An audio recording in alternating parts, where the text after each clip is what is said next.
Hello students, let's do another question number 37, and it's a question of triangles. We'll read out the question here. Triangle is very popular shape used in interior designing. ये question में सब कुछ mention है, ठीक है। जैसे आपको ये फिगर गिवन है, दिख भी रहा होगा कि किस तरह से जो इन्होंने डिज़ाइन किया हुआ इंटीरियर डिज़ाइनिंग में मोस्टली ट्रायंगल शेप जो यूज़ होती है वो उन्होंने बता रखी है इस क्वेश्चन के अंदर। तो यहाँ पे कह रहे हैं here the largest triangle represented by ABC। आपको ये दिख रहा है कि बड़ा वाला जो ट्रायंगल है वो क्या ABC है, और जो दूसरा वाला ट्रायंगल है वो क्या हमारा DEF है, ठीक है। अब कह रहा है triangle is very popular shape in use in interior designing, और मुझे इसके बाद गिवन है आपका फर्स्ट पार्ट से स्टार्ट करते हैं, करना क्या है इसमें मेन क्वेश्चन में, ठीक है। तो फर्स्ट पार्ट अगर आप देखो, मैं एक बार लिख भी लेती हूँ यहाँ पे, आपको बता दूंगी कैसे क्या किया है। एक ट्रायंगल आपको ये गिवन है जो दिख रहा है यहाँ पे, और दूसरा वाला जो ट्रायंगल है उसका नाम क्या दे रखा है DEF, जिसमें एक लाइन ऑलरेडी हमें गिवन है क्या PQ, और ये मुझे बोल रखा है पैरेलल। ऑलरेडी पता है PQ क्या है, पैरेलल है। जब दो लाइन पैरेलल होती हैं तो क्या होता है, करस्पॉन्डिंग एरो बनते हैं। वो अगर सिमिलर करने होंगे तो हेल्प मिल जाएगी। तो फर्स्ट पार्ट में इसमें यही गिवन है कि मुझे ये दोनों ट्रायंगल क्या करके दिखाने हैं, सिमिलर। कौन से वाले ट्रायंगल्स, दोनों अलग अलग नहीं, सेम फिगर वाले जो गिवन है। तो फर्स्ट पार्ट में आपको गिवन है triangle DPQ, this is D, ठीक है। DPQ आपको सिमिलर करना है किसके, DEF के। पहले इसी को कर लेते हैं, ठीक है। देखो ये जो DPQ है, DPQ ट्रायंगल की अगर हम बात करें तो ये वाला है छोटा वाला ट्रायंगल, और सेकंड वाला जो DEF है वो आपका ये बड़ा वाला ट्रायंगल है। अगर इन दोनों को सिमिलर करना है तो देखो एंगल D दोनों में कॉमन आ रहा है, इस वाले ट्रायंगल में भी आ रहा है, छोटे में भी और बड़े में भी। तो आप लिख सकते हैं कि जो एंगल PDQ है ये स्मॉलेस्ट वाले ट्रायंगल का ले लिया, और बड़े वाले का T कॉमन क्या, EDF, ठीक है। क्या लिख दोगे, कॉमन, दोनों ट्रायंगल्स में ना ये हमारा, ठीक है। व्हाट नेक्स्ट, ये दोनों लाइन आपको पैरेलल दे रखी है।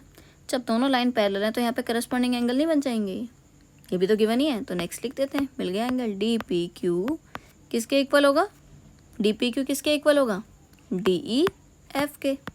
रीज़न, करस्पॉन्डिंग एंगल्स, दोनों के दोनों एंगल क्या हो गए, करस्पॉन्डिंग एंगल्स। दो हो गए तो एंगल तो हमारा क्राइटेरिया होता है ना, तो एंगल से ये दोनों ट्रायंगल क्या हो गए, सिमिलर। यही करना था फर्स्ट पार्ट में कि DPQ सिमिलर हो गया किसके, DEF के। Is this clear now. अब करते हैं अपना नेक्स्ट पार्ट। सेकंड पार्ट अगर हम रीड करें तो इस क्वेश्चन में क्या दे रखा है, सेकंड पार्ट के अंदर ये तो सिमिलर करना था। सेकंड में आपको बोल रहा है कि अगर ये जैसा आपको क्वेश्चन में दिख रहा है कि DE कितना गिवन है, 50 गिवन है। जैसे ये आपका डायग्राम था ना, एक ट्रायंगल कौन सा था, ABC था, और दूसरा वाला जो गिवन था वो कौन सा था, DEF था, और यहाँ पे एक लाइन क्या हमें गिवन है, पैरेलल गिवन है। तो इसमें आपको देखो क्या गिवन है, सेकंड पार्ट बता रही हूँ मैं आपको। तो इसके अंदर मुझे गिवन है कि जो DP है वो कितना है, 50, ये वाला पार्ट 50 गिवन है, और जो PE है वो कितना है, 70। तो अगर कंप्लीट मुझे DE अगर निकालना पड़े तो कितना होगा भाई, DP प्लस PE। तो ये क्या हो जाएगा, 50 प्लस 70 कितना हो जाएगा, 120, जो भी इसकी डायमेंशन दे रखी है सेंटीमीटर, ठीक है। अब हमें करना क्या है इस क्वेश्चन में, सेकंड वाले पार्ट में करना क्या है, फर्स्ट में तो दे रखा है सिमिलर। आपको ये दोनों तो गिवन है, जो वैल्यू मैंने यहाँ पे पुट कर दी है, ये दोनों वैल्यू गिवन थी। फाइंड करना है क्या, PQ बाय EF। अभी हमने फर्स्ट पार्ट में दो ट्रायंगल सिमिलर किए हैं। हमारी प्रॉपर्टी होती है ना BPT, क्या बोलती है थ्योरम हमारी, जब हम भी कोई ट्रायंगल सिमिलर करते हैं तो उसकी साइड्स क्या हो जाती हैं, प्रोपोर्शनेट हो जाती हैं। वही लिख लेते हैं कि जब हमने ऊपर फर्स्ट पार्ट में ट्रायंगल सिमिलर करे तो क्या प्रोपोर्शनेट आ गया, DP D के प्रोपोर्शनेट आ गया, और नेक्स्ट जो PQ है वो किसके हो जाएगा, EF के, ठीक है। यहाँ तक लिख लेते हैं। यहाँ पे जो DP की वैल्यू वो कितनी पता है आपको, 50 गिवन है ना ये, और DE कितना है हमारा, DE कितना 120 हो जाएगा, अभी तो निकाला मैंने ऊपर, और सामने क्या है PQ बाई EF। तो आपको फाइंड भी तो यही पार्ट करना था, ये कैंसिलेशन हो जाएगी, 5/12, 0 से 0 हो गया तो क्या आ गया, 5/12 वैल्यू आ गई किसकी, PQ बाई EF की। यही पार्ट फाइंड करना था आपको सेकेंड पार्ट में। नेक्स्ट चलते हैं अपना थर्ड पार्ट पे। थर्ड पार्ट के अंदर क्या दे रखा है हमें, थर्ड पार्ट देखते हैं। थर्ड के अंदर जो हमें गिवन है, गिवन क्या है कि ये जो 2AB है वो किसके इक्वल दे रखा है, 5DE के इक्वल दे रखा है, ठीक है यहाँ तक। और ABC जो ट्रायंगल है ना वो हमें पहले से पता है सिमिलर है किसके, DEF के। ये दो चीज़ें पता है। फाइंड क्या करना है, शो दैट, क्या मुझे प्रूफ क्या करके दिखाना है कि जो पेरीमीटर है ट्रायंगल ABC का और पेरीमीटर ऑफ ट्रायंगल DF, ये क्या लेकर आने, कांस्टेंट का। मतलब कोई भी नंबर की फॉर्म में कांस्टेंट का मतलब यही होता है ना, ये मुझे क्या लाने हैं, कांस्टेंट। तो इस वाले पार्ट को समझते हैं, ये इंपॉर्टेंट है। सबसे पहले आप यहाँ पे देखो, ये ए बी है, ये जो डी मल्टीप्लाई में यहाँ पे आके क्या हो जाएगा, डिवाइड में।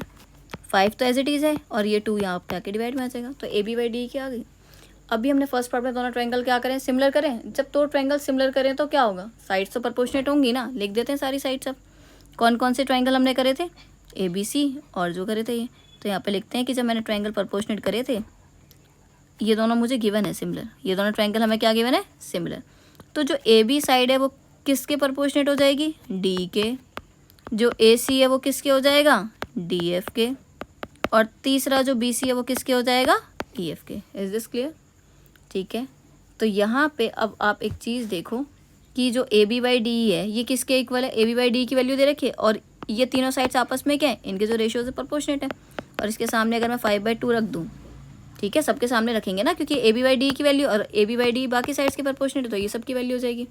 तो यहाँ से ये तो जो गिवन था वो आपने सॉल्व कर लिया, लेकिन मुझे जो करके दिखाना है वो क्या है, यहाँ पे perimeter of A B C. Perimeter क्या होता है, सम ऑफ ऑल साइड होता है। तो perimeter of A B C की जगह हम क्या लिख सकते हैं, A B plus B C और प्लस सी है। नीचे क्या गिवन है, पेरीमीटर ऑफ डी एफ। तो यहाँ पे भी क्या होगा, सम ऑफ ऑल साइड्स होगा, डी ई, ई एफ और तीसरा क्या हो जाएगा, एफ टी। यही होगा। ठीक है, अब यहाँ से स्टार्ट करते हैं। देखो जो हमारा ये है ए बी, यहाँ से आप ए बी की वैल्यू निकाल सकते हो, या फिर यहाँ से मैं आपको करके दिखाती हूँ। ये ए बी बाई डी है, ठीक है, किसके इक्वल है, 5/2 के। ये वैसे तो सारी साइड से इसके इक्वल है, तो यहाँ से हम एक एक करके वैल्यू निकालेंगे। तो मुझे ना सिर्फ ए बी की वैल्यू निकालनी है। तो क्या होगा, ये जो डी है सामने जाके क्या हो जाएगा, मल्टीप्लाई में। तो 5D बाई क्या हो गया, 2। ठीक है, तो ए बी की जगह हम कितना लिख सकते हैं, 5/2 डी। जैसे मैंने ये ए बी की वैल्यू निकाली, ऐसी अब किसकी निकाल लेते हैं, बी सी की। क्या करेंगे, जो ये B C by E F है इसको भी किसके इक्वल रख देते हैं, 5/2 के। तो यहाँ से बी सी की वैल्यू क्या आ जाएगी, ई एफ, क्योंकि मल्टीप्लाई में चला जाएगा और 5/2 तो वहाँ पे है ही है। तो यहाँ पे हम क्या लिख सकते हैं, 5/2 ई एफ। जैसे इन दोनों की वैल्यू मैंने निकाली, सिमिलरली आप सी ए की भी वैल्यू निकाल सकते हो। तो वो कितनी आ जाएगी, 5/2 F T. Is this clear. और नीचे जो चल रहा है वो सेम रहने दो, D E, E F plus F T. अब ऊपर से अगर आप 5/2 कॉमन ले लोगे तो बिल्कुल सेम बन जाएगा न्यूमरेटर और डिनोमिनेटर आपका। यहाँ पे क्या है, D E, E F plus F D, और नीचे भी तो यही है already, D E, E F और क्या, एफ डी। तो ये तो कैंसिल आउट हो जाएंगे। तो यहाँ से क्या आ गया, कांस्टेंट टर्म आ गया ना दोनों के पैरामीटर से, और मुझे लाना भी यही था। तो कांस्टेंट टर्म क्या है, वो हमारी 5/2। एक और पार्ट इसका और में हमें दे रखा है, वो और देख लेते हैं। एक और पार्ट हमारा इसका और ऑप्शन में दे रखा है, एक बार वो कर लेते हैं। लास्ट पार्ट है ये हमारा इस क्वेश्चन का, 3rd बी से। ठीक है, यहाँ पे बोल रखा है अगर ए एम और डी एन हम क्या बना दें, मीडियन। जैसे ये आपका ट्रायंगल था ना, क्या ट्रायंगल दे रखा था, ए बी सी। तो इसकी जो मीडियन है वो मैंने क्या बना दी, ए एम। और एक और जो ट्रायंगल है वो क्या है, डी ई एफ था, जहाँ पे एक लाइन पैरेलल गिवन थी। इसकी जो मीडियन है वो मुझे क्या बनाने के लिए बोल रहा है, डी एन। ठीक है, यहाँ तक। मीडियन का काम क्या होता है, दो इक्वली पार्ट्स में डिवाइड करना, यही होता है ना। तो मुझे पहले से पता था, जब मैंने ट्रायंगल सिमिलर करे थे, ये सेकंड वाले पार्ट में गिवन था ना मैं कि ए बी सी सिमिलर है इसके, तो वहाँ से साइड्स प्रोपोर्शनेट आई थी। ए बी किसके प्रोपोर्शनेट था, डी के। बी सी किसके प्रोपोर्शनेट था, ई एफ के था।